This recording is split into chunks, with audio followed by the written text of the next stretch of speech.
I'll make the motion. Second. All in favor? Aye. Aye. Anyone opposed? Abstain? Scott? Abstaining. Abstaining again? Abstain. I wasn't here. Nick? Kathy? I guess we had a small crew last time.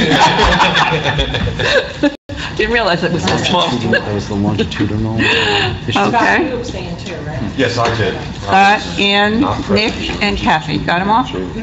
Okay. We have some resolutions to also approve. We'll start with Mira Bedminster, Resolution 2018-008. If you've had a chance to look at your resolutions.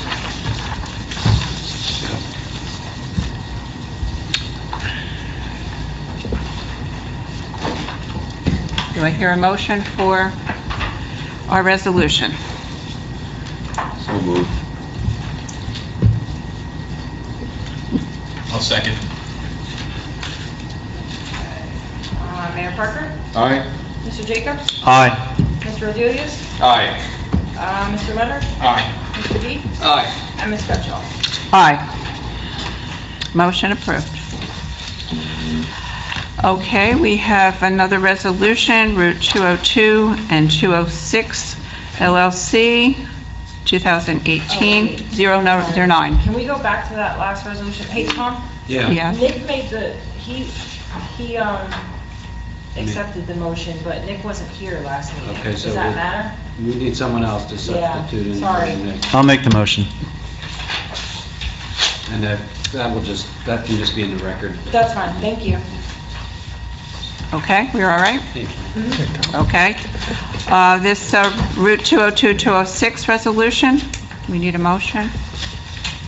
It's for the extension, right? Yes.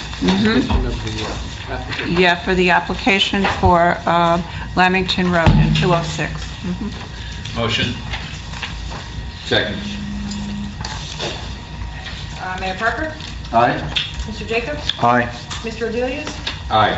Mr. Leonard? Aye. Mr. D? Aye. And Ms. Gutschall? Aye.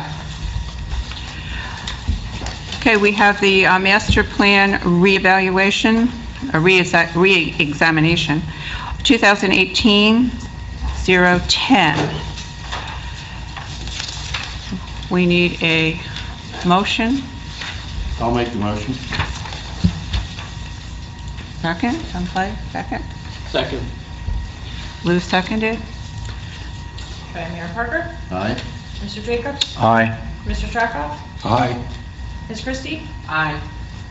Is this for the one we did last week? It's the last time we were Yeah. here, yes. So this Uh-huh. is for last week or? Re-exam. The re-exam The re-exam. last month, and George is not eligible. I'm not so eligible. Right. He voted no. Right. Okay. Mr. Leonard? Aye. Mr. D? Aye. Mr. Zupnik? Aye. Ms. Patras? Aye. And Ms. Gutschall? Aye. Now, the next one you do after the public hearing later tonight. Okay. All right, thank you. Okay. It didn't happen yet. It didn't happen yet. Okay, good. Thank you, told me. I'm glad you told me. I wanted to get ahead of the curve. I'm sure you're willing to vote yes. The applicant will be very happy. Before you know it, we'll be at yesterday. Okay, we'll open it up to the public if there's anyone here who would like to discuss something that's not on the agenda. Seeing no one, we will close. And now we're down to the public hearing for the third round of the housing element and fair share plan. And I'm assuming that is Frank? Is that who's talking? Yes. Okay.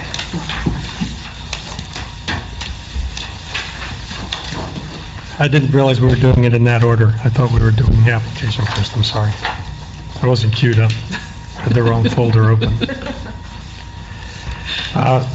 You may recall in our prior conversation that I explained how the township had negotiated a settlement with the Fair Share Housing Center, which acknowledged the township's performance in the arena of affordable housing, and ultimately acknowledged that we have something approaching 1,000 units of credit toward the fourth round. The third round of affordable housing obligations has now been interpreted to be the period between 1999 and 2025. When you adopt this housing element and some other, a spending plan and some other details that are required by the court approval of your plan, you will have judgment of compliance and repose that extends until July of 2025. At that time, presumably, if the Mount Laurel obligation constitutional framework remains unchanged, you'll get another obligation. You'll probably end up living up to Judge Serpentelli's prediction that you've already done enough to get you halfway through the next century, which he said to us back in 1997 or whenever we went and got the number dropped. So there's a lot of details here. It talks about economic and demographic housing characteristics in the community. These are all required elements that are part of what the statute says has to be included. The guts of the plan portion of what we're talking about starts on page 16 with the fair share plan as a heading. And I'll just briefly summarize where we are with the numerology of Mount Laurel here. Bedminster, as you probably know, was one of the early cases that came before the courts and which resulted in an assignment of a first-round obligation by the court, for the first-time obligation as it was assigned, of 819 affordable units. In order to get 819 affordable units out of the Hills or Hills-type development, you would have had 5 times that many units. So you would have had 4,100 total units. You ended up with about 3,500 total units. When COA first was created and came out with their first set of obligations, you were initially assigned an obligation of 177 units. COA adjusted it a couple of times. The number for that round now on page 16 is 154 units. So you were required by the court to build 819. You actually built 694, had built in your community, I mean, and your obligation was 154. So if you compare 694 and 154, you were pretty way ahead of the game to start with. Your third round obligation, as negotiated with the Fair Share Housing Center, as has been the convention under the declaratory judgment actions since Mount Laurel 4, that number was determined to be 225, and there was also an identified rehabilitation obligation for 2 housing units. When you mix in all of the housing and the bonus credits and other credits that you're eligible for because of that activity that's taken place in the past, the units at the Hills, as I mentioned, total up on page 17 to 694 total units. Some of those as rentals engage bonus credits. Bonus credits are available up to 25% of the obligation that's being satisfied. So in table 24, you're seeing how we reconciled the first 2 rounds, and ended up with 542 credits being carried forward.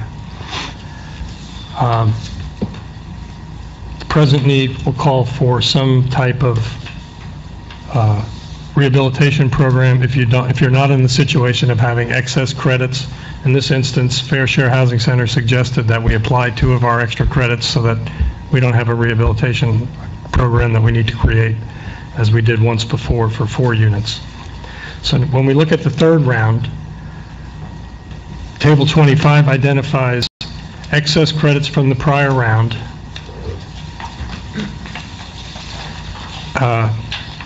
which in total 578 units. We got a substantial compliance reduction, which was something that the Council on Affordable Housing could grant you if you completed somewhere between 80 and 100% of your obligation during the compliance period.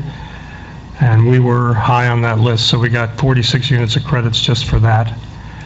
So far, it's estimated at the time that this was prepared that approximately 300 of the 694 total units had affordability controls extended into the next round, which means you get to take credit for them again. Same unit becomes affordable for another 30-year period.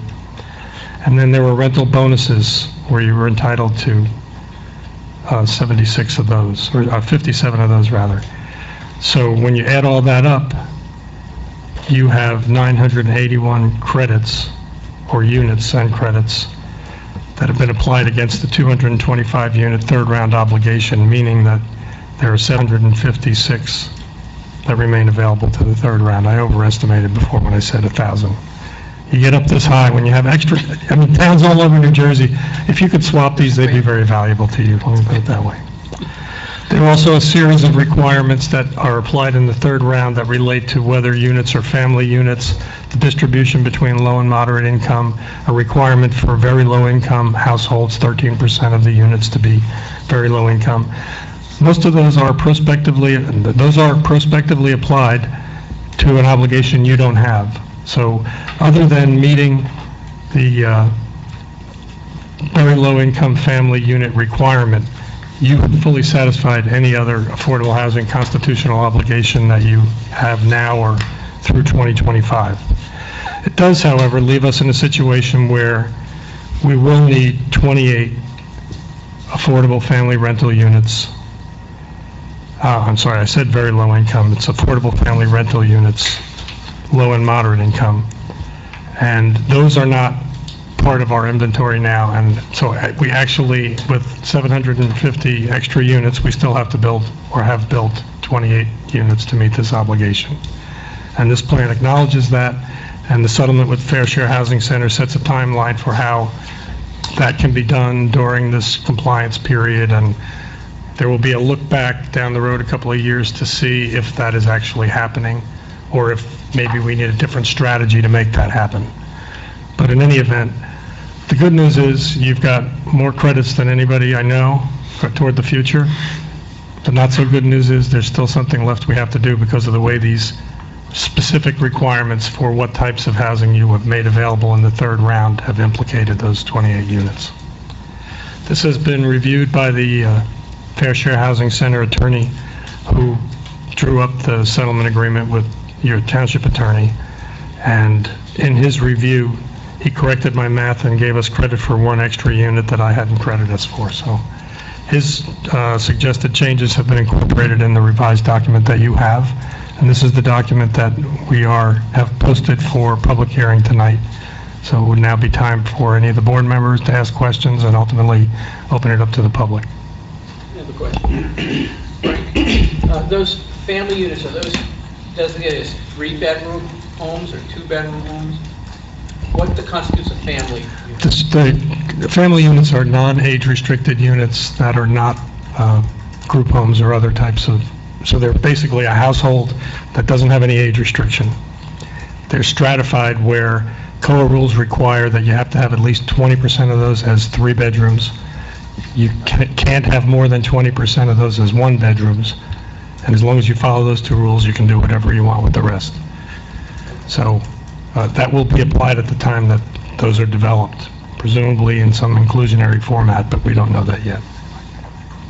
So family means non-age restricted, age restricted. And we do, On the 28 that we need, that's low and moderate income? correct, family. Can you convert existing units to become a low and moderate? If you have a rental unit that becomes vacant, can you turn that into a low? There's a market to affordable program opportunity where it's not the most cost-effective way to do it, but there are opportunities to do that satisfy the rules. In some towns, they'll buy a oversized one-family house and turn it into 3 units, two bedrooms and a 1-bedroom or something, and make them all affordable. And even after the changes they had to do to fit it up, it's not as though they've got to subsidize like crazy in order, because you got 3 households paying rent. I don't know if you have an idea that there might be that opportunity here in town. No, I was asking existing units that are part of the excess. Can those be converted if they become vacant? If they were turned into rental units, the problem is we got 694 affordable units, 50 of them were senior units at Pluckerman Park. The balance of them, 644 units, are almost entirely for sale units. So We only had 102 There's really rentals. not excess rental units. And the rental units that are out there are owned by an individual property owner that recognizes that the deed restriction is coming off and is looking at the market value of those units. So they're not a ready opportunity. We've reached out to them a few times. Good question, though. Anybody else on the board? Anybody? Nick? Yeah. Well, could the town buy some of the units that went on sale and then Rent them? make them rental for this purpose? When you make them rental, there needs to be an entity that's going to be the owner and manager of them. So while BHHC saved a whole series of units from foreclosure over the last 15 years since the foreclosure started to be an issue, they can't do that anymore because they became so expensive just to clean them up and put them back on the market, partly because of their age. You know, when they did it 15 years ago, they were only 15 years old or whatever, but, so it's tough now. There is an option. It requires funds, and it's costly. It's a costly option, but it is an option. So it may be cheaper to just buy a new, or build a new or something. Just so we might have, well, remember the doctrine is you must provide a realistic opportunity through your land use ordinances. We have a settlement that is very favorable to you, and we have years to plan for this adjustment, I would call it, okay? And in the end of that planning time that we have, you don't necessarily have to build or provide the units. You have to provide the realistic opportunity for the construction of the units by the private sector through zoning. That's an alternative available to you, and because of your situation, you have a favorable settlement that gives you time and allows you to plan for it. Okay? And just to clarify a little bit further, because I did not take the time to explain what Tom was just saying, is by July 1st, 2021, we have to either have approved an inclusionary type project, meaning 28 units gets you 5 times that, 130 or whatever that is, or select a developer and find a way to build a 100% affordable project, the way Pluckerman Park is a 100% affordable project someplace in town. So our burden is to either come up with that zoning and put that in place and have approved it by July 2021, which will come up a lot quicker than we imagine right now, or get to Plan B. So we'll be talking again after this is all done about those next steps that come up. Question for you, Frank. Can we barter these credits? Once upon a time, like Basking Ridge paid New Brunswick X millions of dollars to build the low-income housing requirements there. Can we at least barter them? No? Nope. It's been asked and answered by the Supreme Court. So basically, there was a procedure for regional contribution agreements. Yep, It wasn't really bartering the units, but it was for 50% of a town's need, and that regulatory opportunity has been stricken and is not authorized any longer. So, all right, so my next question is, so how does this work? We find a developer who's willing to build these units at $250,000 per. That's probably cheap. Okay. Right ballpark. Right? And we've got we're going to have to rent them for something less than would justify that kind of investment, and the town fills in the blanks? No.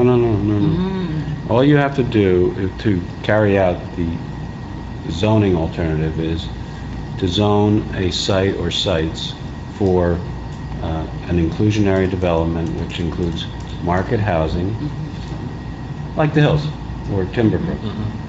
Market housing and affordable housing in the same development usually. There are ways to do it with some off-site arrangements, but it's pretty complicated.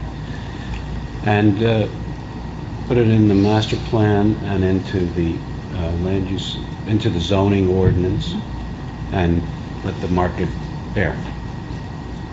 So all we have to do is create that zone. That's right. Or if there's no takers, that's not our That's your responsibility? responsibility as a municipality under Mount Laurel 2, and its doctrine is to provide a realistic opportunity for the construction of the units by the private sector through your land use ordinances, not the obligation to build it.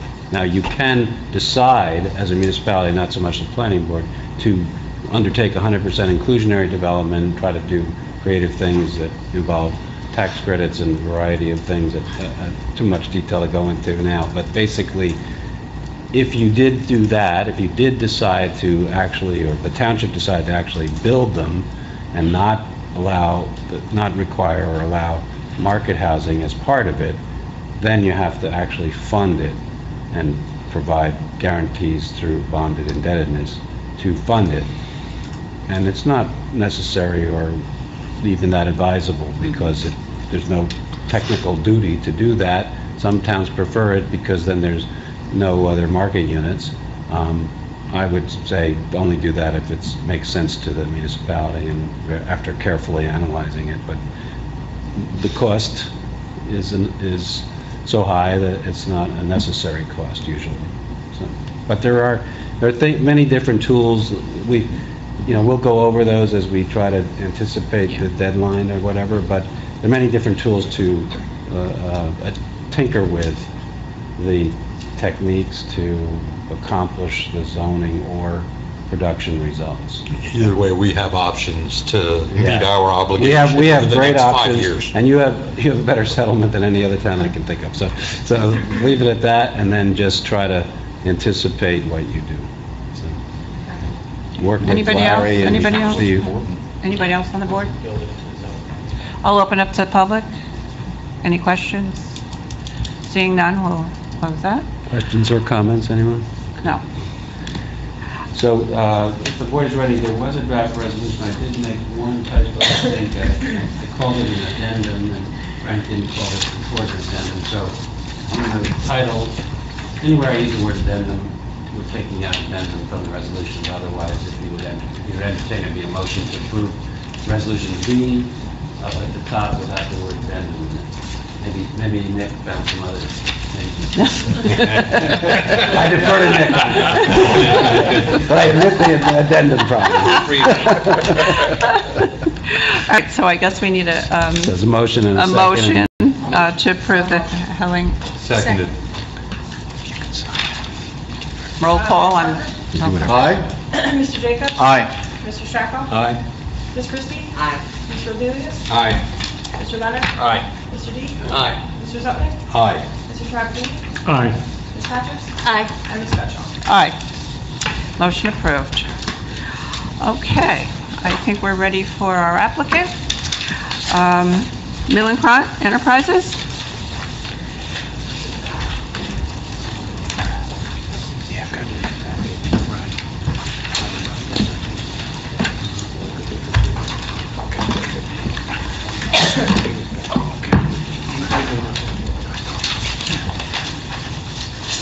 Good evening. How are you? Good evening, Gary Hall with the law firm of McCarter and English for Landuse Enterprises. This is a variance for signs that are already built. You can go by there tonight. One on the building, one in front. I have a representative of Landuse. I'd go right to him to explain who they are, what they do, and Sure. why they have these signs. Sir, please raise your right hand. Do you swear or affirm to tell the truth, the whole truth, and nothing but the truth to help you God? And please state your name and a business address or home address. Jeffrey Hunter. And business address is 1425 Brookfield 6. And Jeffrey, could you spell your last name, please? Huner. Thank you.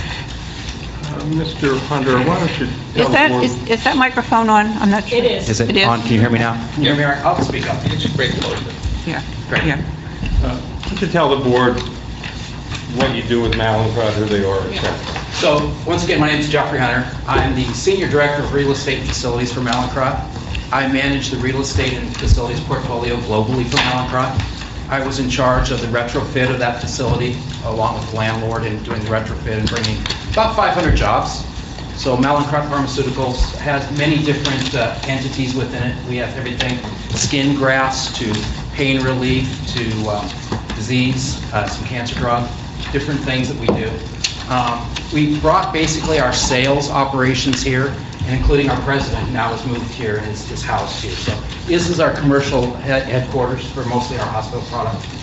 We have currently almost exactly 500. I think maybe it's 499 today when I looked. So we have about 500 jobs we brought into this facility. Along with Related, who was our landlord there, we put in quite a few $1 million, obviously, in upgrading the facility. And we're happy to be here. It's been amazing in how well we've been able to fill the jobs. Probably the biggest surprise was that we were able to get the workforce. And we came here, what we called in the triangle, which we believed was, 24, 287, 78 is a triangle, which we considered the pharma capital here. This is where all the talent is. And we found that this was a facility that had been vacant for a while and create an opportunity to be in a first-class area and have the talent. And we got the talent much quicker and easier than we ever thought we would. And the building, you have most of the building currently? So we have 191,000 square feet, or 5 of the 6 floors, with an option to take that next floor with growth. And it's a 3-story building, you said 6 floors. Well, there's 2 3-story buildings. There's Yeah, 1425 connected by a small connector. Right, okay. And okay. And last summer you moved in? Yeah, we moved in 2 different phases. And it's kind of funny because we took a single phase and then we started growing quicker than we thought and added an additional floor even after we started construction, just because we had growth, found the jobs. We moved jobs here that we weren't going to because we were just finding that the talent was here. So we took an additional floor, an additional 37,000 square feet after we started construction. So it's worked out really well. Okay, and the signage, there's an entrance sign out by Route 206, Yeah, is so that correct? if you look when you're driving by, the entrance sign is an angled sign. That sign was there.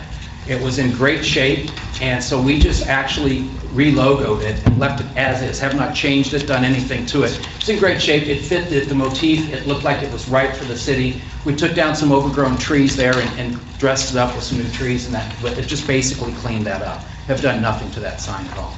And I believe people should have a picture of that sign and what we filed, hopefully everyone saw that. I mean, there's no need for more. No, they're part of the record. There's also in Frank's report, too. Yeah, I didn't get it either. But it's part of the Yeah, but I didn't get application. that. I'm only the chair. Now I'm the table.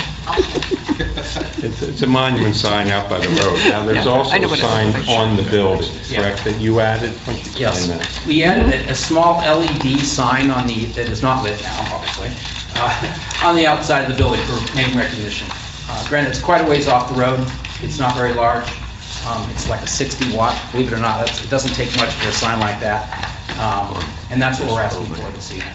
And I believe you also have a picture of that, and as I read your ordinance, and I guess Mr. Ferraro has been involved with this, and Mr. Banish, first of all, your ordinance only allows one sign. This is, I think, a 20-plus acre property with a gigantic building on it. And let me ask you this, you said 5 of the 6 floors in the building. Do you expect that at some point you're probably going to have the entire property? Yeah, we've been it's been growth through acquisition. So, in the last year, I think we've had 4 acquisitions.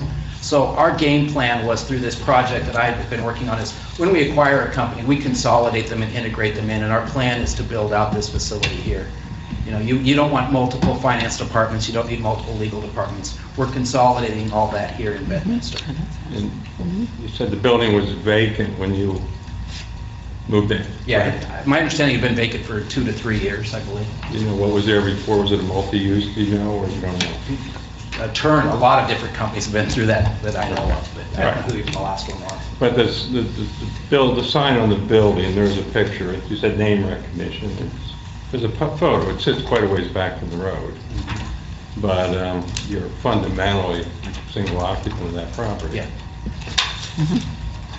I guess that's really all I have. I mean, I think it's pretty straightforward. Well, you said it's designed to be illuminated. It's not illuminated now, so you're seeking approval to turn it on, so to speak. It's there now. The sign needs to be authorized to be there, number one, but explain the illumination. It's backlit? It's a backlit. It's a perforated sign backlit with small LED white lights is all it is. It's very, like I said, I think it's a total 60 watts.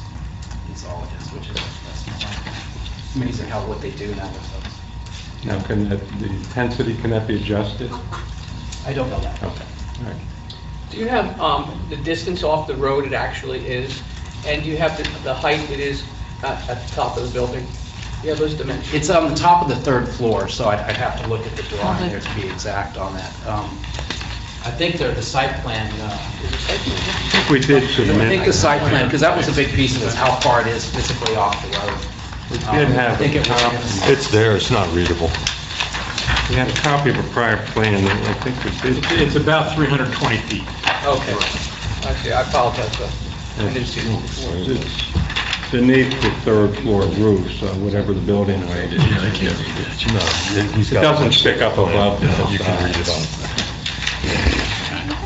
Well, the pictures that show it, it's there now. but- So it's at the top of the third floor, Right, and it's 320 feet approximately off the street. right, And it is only on one building, right. and it faces, I Two- guess, 206. it faces southeast or something like that. Yeah, it faces a highway. Yeah. Is it positioned on the building, flat? Yes. It doesn't, it's not angled to... No, it's positioned flat. Yeah, there's a picture that you should have gotten that, I think I may have, Just coming from this side. How long has it been up there? When did you put it up? July? July of last year. Yeah. So it's been there for 12 months. I hope Yeah, everybody right. got a chance to see it. Right. Now you gotta take it down.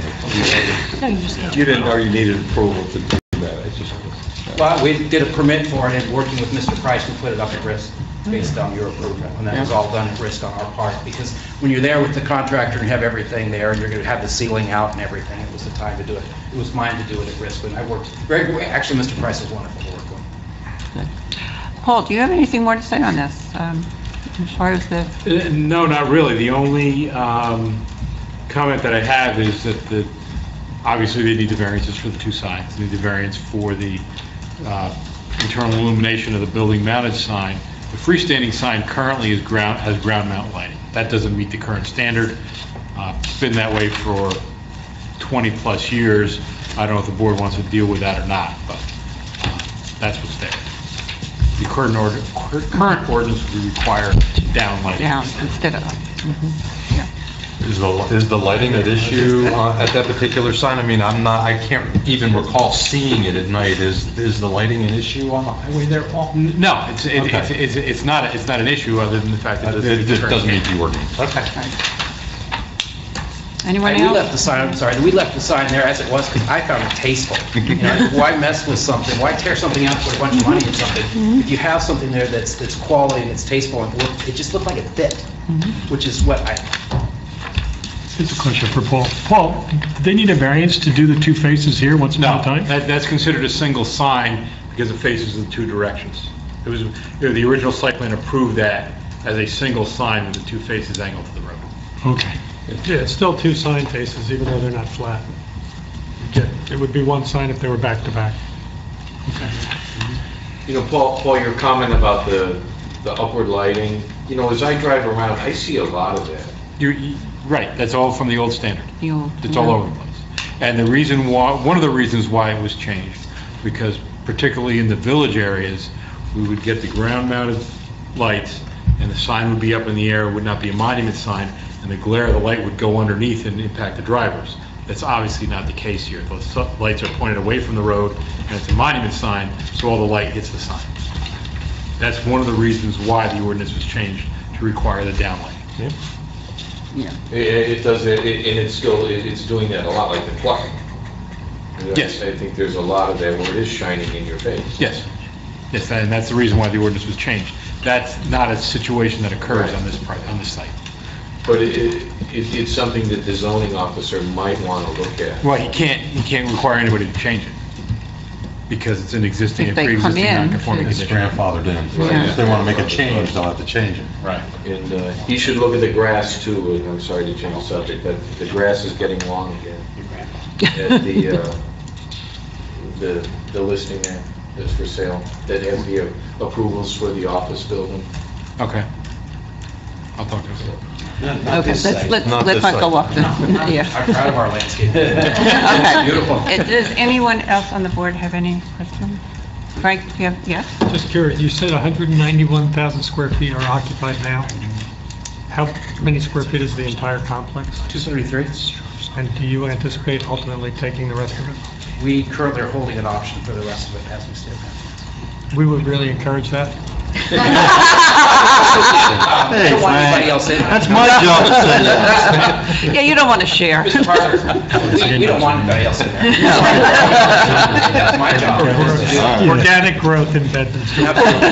Absolutely. We like it here. It's absolutely everything we've asked for. But we're pleased too. Have you moved here yet? I have not, actually. I have global responsibility. Why are we, can we adjourn?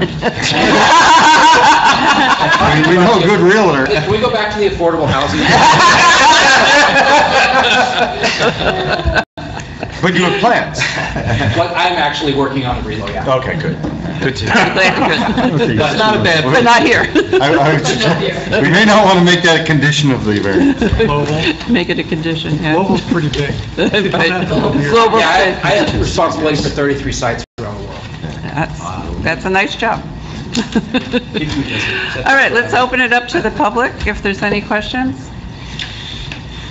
Nope, seeing none. Okay, Tom, I think we're ready. If you're ready, it's a motion to approve the preliminary and final site plan and C variances for the signage as described to allow the, to sign on the building and the existing freestanding sign, and to allow the lighting of the sign on the building, and confirm the any variances necessary are granted to allow them to remain. Subject to Paul and Frank's reports, but there were no significant conditions, but we like to say subject to those so that we can have all the details. Sure. Just, because I raised the lighting of the freestanding sign in my memo, I think the board should decide whether that's going to be required or not, just so somebody in the future doesn't say that I mentioned it and therefore needs to be changed, if that's not the board's desire. Okay. How does the board feel? And I think because Paul indicated that comment? it doesn't violate what our concern was. I don't think so. So I don't know why you'd want to have to I don't change that. think so. I have a question, a comment. Across the street for Affinity, they ended up with a backlit sign, is that Yes. correct? And it seems of no consequence, really. I pass it every day, so Right. this being 300 feet off the road, I'm okay with it. Insignificant, yeah. We've had 12 months to live with this, to try it out. Yes. And, but sometimes when you have that, you may get some word, might get occasional complaint here, hey, don't like this, don't like that, this doesn't seem But to you've work. heard nothing? I haven't heard anything. Well, you'd hear about it, I would likely be the one to hear, but that doesn't... more than likely. Well, I do, a couple of things that I put in my report and didn't mention to the board are, when you think about this, the opportunity to capture some identification from the road is not just in their interest. As was mentioned, being in this pharma triangle is a really valuable place to be. Route 78 isn't that far down. And so it helps them that they use their logo there, reinforces the understanding of what kind of use is going on there. And I think the proportionality of the sign on the building is classically well proportioned, so I don't think all of those things are reasons why it shouldn't offend. I totally agree. Okay, so we need a motion? I'll make that motion. Second? Anna? Anna? Second. Mayor Parker? Aye? Mr. Jacobs? Aye. Mr. Stracco? Aye. Ms. Christie? Aye. Mr. Julius? Aye. Mr. Leonard? Aye. Mr. D? Aye. Mr. Dudley? Aye. Mr. Travers? Aye. Ms. Patrick? Aye. And Ms. Gutschall? Aye. Congratulations. Thank you very and, much. Thank you. yeah, further good luck in your building. Invite your friends. Yeah, tell all your friends. Even your competitors. Okay, we'll open it up to the board. Any comments or questions from the board? Next week, are we going back to the master plan re-exam, that second bite of the apple? We're going to do that next week? That was my understanding. Is that what you have on the agenda for, I guess we got to ask Frank. So I just encourage all the fellow members of the board to take another read through and be prepared if there is something that we want to discuss on that. So all I have. Frank, you are going to be prepared for next week for July 12th for the re-examination again? We talked about July 12th? Yeah? You're talking about next week or July 12th? Oh, I'm Mayor, sorry, we're talking about I'm next- sorry. I'm so mixed up with the dates. when Yeah, did we we said schedule it? July 12th. We Oh, did. July 12th? We did say Okay. July 12th. Oh, never You're- mind. Yes, yes. So next time is just. You got me confused. Sorry, July 12th. A C variance? Yeah. Yes, count me So on it's that one. BOA, but Had it's, it done by June yes. 30th. Because it's residential. We got it done, we adopted it. You just did it. Yeah, that's the only one. That's the only one. So all of you that have your packets, do not throw them away. so we're not, Steve and I are not involved. No. The Board of Technically, Adjustment. it's a C variance. Yes. Floor area ratio, I think. No, it's not floor area, net habitable floor. Net habitable. Is it a D though? No, it's a C. Oh, then C, then you're eligible. But we don't, if you can't make it, we have to find it. We have our Board of Adjustment. I can make this right. No, No, I know. floor area ratio is special. So they can count. Okay, It's so then I need to give it to defined. you. I thought it was Board of Adjustment, so. I'm sorry, I didn't even think. It is Board of Adjustment. It is Board of Adjustment. It is Oh, Board it's of a C variance. Oh, I'm sorry, it is Board of Adjustment, though. Not a D variance. Single-family residential. It's C unusual, variance. but the statute says for C variances, you're not, you are eligible, you're not forced. You were going to say not ineligible, weren't you? Because you're an attorney. And that's And you understood it completely. Consistent with an eligibility. It's a double negative. isn't it? Is it, yes, isn't that a double negative? It ain't not so. So the statute basically says explicitly that the only ones you are not eligible for are the D variances. And the reason why it always sticks in my mind that you don't participate in those, because they're Board of Adjustment applications, and we have separate boards, the elected officials are never on the Board of Adjustment. But because it's a combined board. Because of the then combined you're- board and the way the statute's written, if it's just a C variance for an isolated lot, or for anything, and not a D, then you're eligible. The funny thing about this one is, we have the definition of net habitable floor area. That's not floor area ratio, that's our own ordinance definition. We have another thing that applies called floor area ratio, that's a statutory definition of And it's a D by statute. Okay, not by ordinance, by statute. So it's, you're never going to be on a floor area ratio case, whether it's a house or an office. Now that we're all confused. Yeah. Those two, the committee people and the mayor, they get to be, they get a night off when there's a. They have options. They have options, apparently. We've options. There's options there. Okay, is there any other questions? Yes, go right ahead. You got the floor. So, last Saturday was the opening day of the Bedminster Farmers Market. And the Christies were there. Yes, we were. Trina was there. The mayor was there. My wife was there. You were not there. I wasn't Gary Rupert was there. So, Saturday is the second day of the farmers market. First day was a tremendous success. Remember, we're keeping the mission of the farmers market is to promote agricultural activity and the agricultural commercial efforts that we have here in town. The farmers that were there, Three Meadows Farm from Bedminster, Flipside Farm from Bedminster, Brownleaves Farm from Bedminster, Middlebrook Farm from Bedminster. Then we had Riverbend Farm from Peapack, Allsteeds from Chester, and we had a vendor selling lobster grown in Brentford. So you're not going to get more local than having all your produce from no further than, I would say, 8 miles from where the market actually was. And as an example, Allsteeds replenished strawberries 3 times. And the last time they drove up to Chester, they didn't have any market, they didn't have any strawberries at the market. They actually drove into the field, picked the flats up from Brought the 'em field, down, huh? and brought them down, and they sold out again. So. You can't it get was- any fresher than that. You can't get any fresher than that, or local. We're redefining farm to table. Yeah, really. That's right. So, I expect a better showing from the land use board. And not that we're taking names, but thank you, Trina.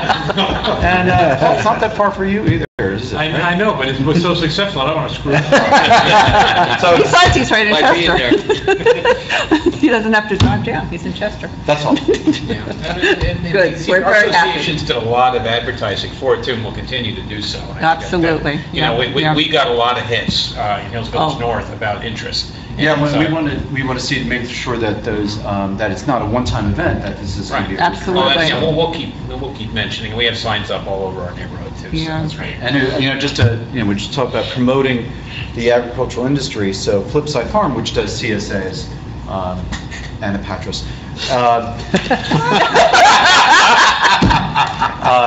by having them there, so it's not only an opportunity for them to sell their produce right there, but it's also an opportunity to sell their CSA opportunities. And they did. I think they got 2 or 3 folks who joined their CSA, and once again, you're supporting those farms, community-supported agriculture. So Oh, let's that's turn what to Frank. CSA means. Give us a quick what a CSA means. Yes. Community Supported agriculture. Yes. I mean, it's a system where people will buy shares in a farm so that you know that every week you're going to get a certain amount of produce, whether you like it or not. But usually you like it, that's why you sign up for it. Right, so essentially you're buying into whatever crops and produce are coming out, so every So describe to a vegetable, that's what you're doing. Right. So this truck rolls up to your house and You get to pick it up. dumps 300 turnips? Yeah, it could be. Hope you like turnips. So, but once again, we did this through the Environmental and Agricultural Committee to promote Bedminster agricultural businesses. And it's working, and we want to see it further. That's all. I think it'll only get better as will. the produce comes along and Exactly. in season, I think you'll do wonderful. We need more strawberries. You should have mentioned it while the guy from Mellencrot was here. Tomatoes start to come You in. should have mentioned it while the guy from Mellencrot was here. Might have cinched the whole purchase thing. Well, thank God that didn't happen with the eggs. Imagine the guy going into the hen house, come on, ladies. We got a finish, we got another load. Anyway. Anyone else on the board have Do anything? you have any idea how many people did come, by any chance, or any way of knowing? No, we had at one point talked about doing a clicker, but frankly, it was too much. It was really crowded, I heard. It was really crowded. We had cars parked not just at the lot where the market was, but I have a photo of the cars stretching all the way out to JVH. Wow. Yeah, we were very. And there was no other activity at the park. There was no ball games and soccer games. It was literally just the market. I got here at 11, a late comer, and I parked beyond the bridge. The bridge. The The footbridge over, Bridge over by the ball. over to, Hoboken Farms, which does bread and cheese and some meats. They sold out of bread probably around 10 o'clock, 10:15. So if you want that, you got. So now they got to bring more. Yeah.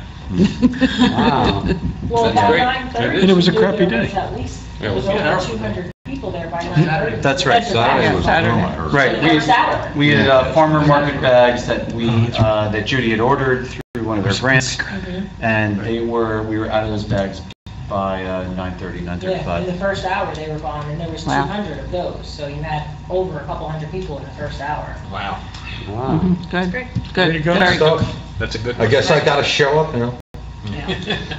We fish. Smoke a bunch Let me of go with your fish. fish. Set up a Smoke some stand. fish. I don't know, we have to get permits and such. Pretty soon you'll be able to smoke more than that.